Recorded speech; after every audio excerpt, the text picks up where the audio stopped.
What's going on, everybody? Today we are talking about the Armasight Sidekick 640 thermal. This awesome thermal that I have paired with some night vision right here. But before we dive into this, guys, I want to give Armasight a shout out directly. They did send out this Sidekick thermal and this Raven Bridge for me to test out for a few months, and it's been a really good experience with both of them.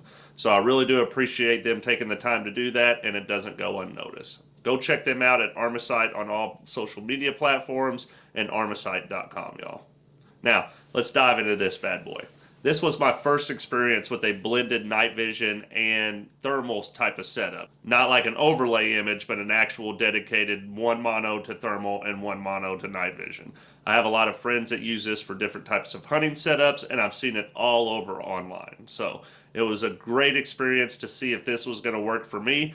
And let me start off by saying, guys, that this doesn't work for very many people. This is a completely different type of setup, especially if you are trying to blend both at the same time. This is more of a, I want to use one at a time, but I have the best of both worlds type of setup in my head. But before we dive into the actual intention of this type of setup here, let's talk about the Armasight Sidekick itself. This was the 640 sensor, and this is using that Armacore 640 UM sensor, guys. So great thermal, great refresh rate of 60 hertz.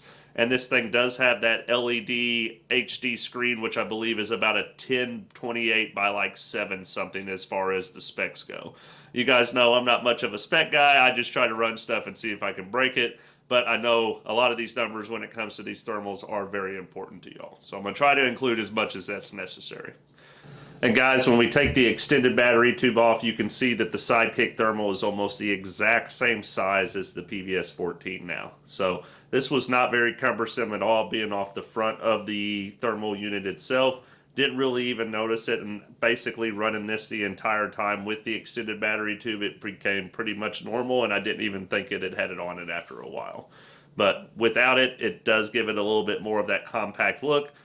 Using that one battery, you are looking at about 1.5 hours of runtime versus the 5.5 hours that are advertised with two CR123s versus just the one in this type of setup here.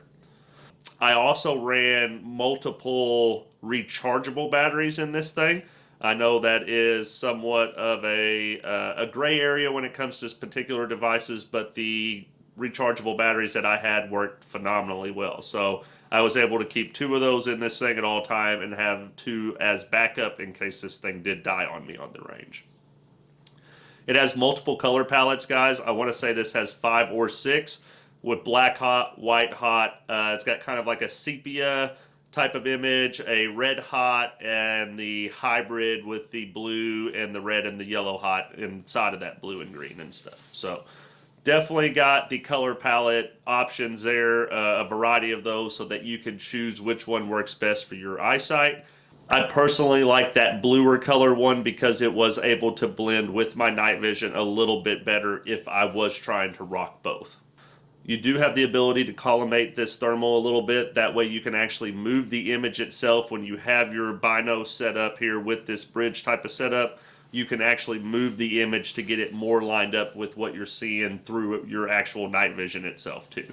I was never able to get that exactly perfect, but I was able to get it pretty dang close. And there was a few times that I was like, man, okay, I've got this. I could see with a very low brightness on the thermal and a low gain on the PVS-14 itself, I wouldn't have so much overwhelmingness when it came to that light coming into my eyes, and I was able to make it work pretty well, especially if I was just like walking around the neighborhood or something like that.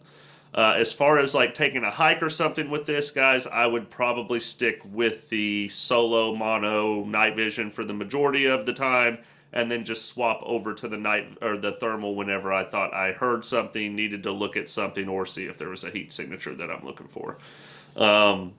It does have the ability to record, take pictures, and live stream. So you do have the options to basically get all that footage that you want with this thing. The one downside to this, though, was it would not connect to the Armasight app. So we had the Armasight contractor before. We were able to review that. But the contractor connected to the app, which made it very easy to go in there and kind of adjust the settings on the fly instead of trying to do it while you're looking through it. And with the button setup and the menu manipulations, it's pretty easy to work yourself around this thing, but you need a little bit of practice because you basically have multiple options that each button can do. For example, the front button here is going to work through your zoom. If you press it, it's going to go from 1 zoom to 2 zoom to 4 zoom to 8 zoom and then reset. If you hold that button in, guys, it's going to change your color palette on the fly for you. So you can do that 5 different times and change between all 5 different color palettes. If you press the middle button, that is also your power button. If you hold it, it's going to turn the unit on. If you hold it, it's going to turn the unit off after you hold it for about 3 seconds or so. If you hold it just slightly less time, it will bring up the menu. The menu has all sorts of different options from preview to brightness settings to collimation and all that different stuff. If you use the back arrow or the back button here, guys, that is your record and your snap picture. If you basically hit it one time, it's going to record. If you hit it for a couple of seconds, it's going to snap the picture. If you hit it for a little bit longer than that, it will bring up that secondary menu, which has like the auto rotate and stuff if you are rocking it on a bridge type of setup like this. So tons of settings in this thing, guys, tons of options, tons of different ways to use this and to get this exactly to your liking. And I think Armasight has done a really good job of bringing this 640 thermal to the market and giving you guys a great option that doesn't cost $8,000 to $10,000 to put right beside your night vision that already costs a whole lot. But Armasight Sidekick 640, guys, it's been a great little thermal for me. I personally was just a little disappointed in the hybrid type of setup. This has nothing to do with this thermal. I think this thermal has done very well when it compares to my Jerry clip-on Coddy. So the clip-on thermal imager that I have for the night vision itself, that is the overlay style. The dedicated mono Sidekick, to me, ran a lot smoother than that Coddy does. Now, the Coddy is pretty cool because it just overlays that onto the night vision, and I don't have to worry about it lining up or a square screen with a circle monocular PVS 14. It is just a little bit less awkward when I'm using the Coddy, but as far as the image and the performance goes, this thing outperforms that all day long. So I do want to get a dedicated mono in my future. I have to send this one back for now, but it is something that has absolutely convinced me of the necessity of having this.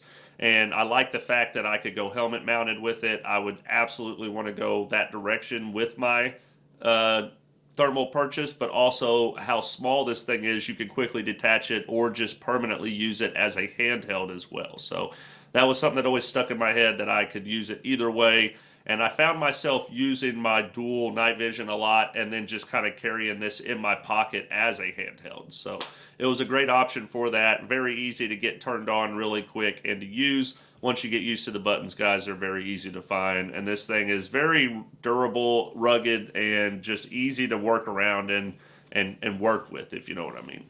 The Raven bridge that they sent me with this, guys, an awesome add-on. This thing is about $3.99, but it has the ability to mount pretty much any thermal and any PVS 14 setup that you would like.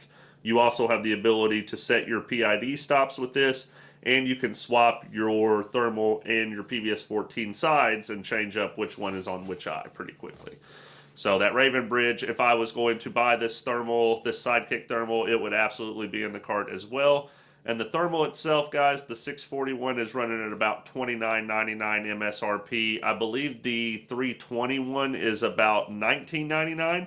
So you could save a little money if you don't care so much about that refresh and that detail when it comes to that thermal imager. You can get that same type of setup in that little bit lesser rating when it comes to the thermal itself. Weight-wise, guys, this thing weighs at about a half a pound. So it's not super bulky or super heavy hanging off the front of your face. I absolutely recommend Armasight Sidekick if you guys are looking for a new handheld or a helmet mounted type of thermal. Look at this, guys, and also look at the Raven bridge. The Raven bridge was a huge plus to have. It gave me the ability to run that hybrid setup like I wanted to try but also just to be able to run both and to kick one off to the side or swap them and use the thermal on my dominant eye and the PVS 14 on my less dominant eye if I wanted to. So even though I have night vision and the ability to use that at whim, guys, thermal is king when it comes to nighttime and to be able to identify what is going on around you. Night vision, you can see. Thermal, you can see what it is. But guys, thermals are very practical, from homesteading to livestock protection to search and rescue to all sorts of different things.